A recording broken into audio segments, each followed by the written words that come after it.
Picture this. It's 1582, and Europe is in chaos.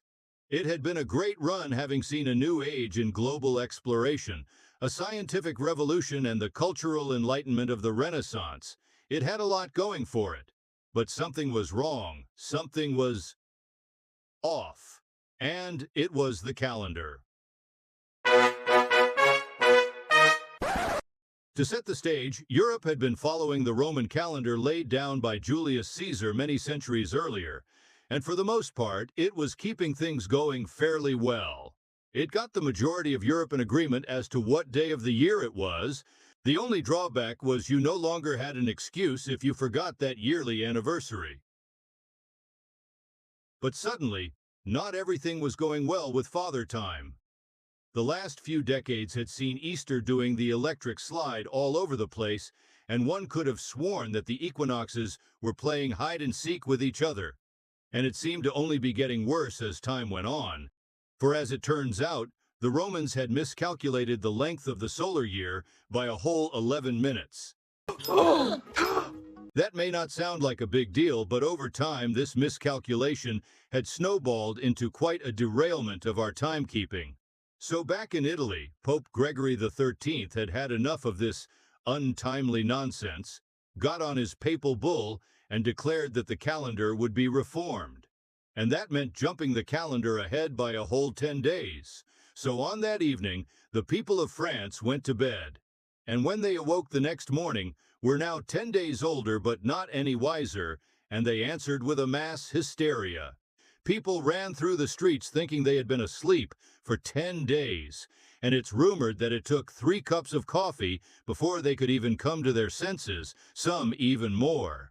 But they eventually came to find what would come to be known as the Gregorian calendar had just been dropped in their laps. And thankfully, who's ever in charge of naming these sorts of things was in a good mood that day, else we may have had to contend with a different calendar. Pope Gregory XIII's real name was Ugo Boncompone, in which case we would be dealing with an Ugonian calendar, or worst-case scenario, Ugo's calendar, which most certainly would have spawned Ugonian chants, Ugonian choirs, and ultimately the complete Ugonian chants and choirs collection, available in multiple formats, but thankfully Europe was spared. But wait, we're not done with the reforms just yet. Back then, New Year's Day was celebrated by many on March 25th, but with a quick cut and paste job, it now belonged on January 1st. Well, that's all fine and dandy, as long as we're all on the same page here. I mean, imagine the confusion if half the country was ringing in the new year on December 31st, while the other half is in bed trying to get some sleep. Well, that's what happened, as apparently not everyone got the memo.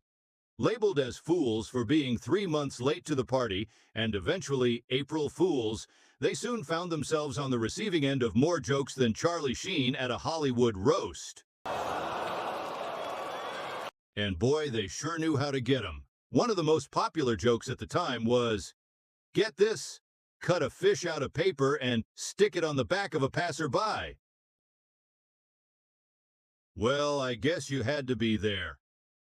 But the most iconic hoax of April Fool's Day also owes its origins here as well.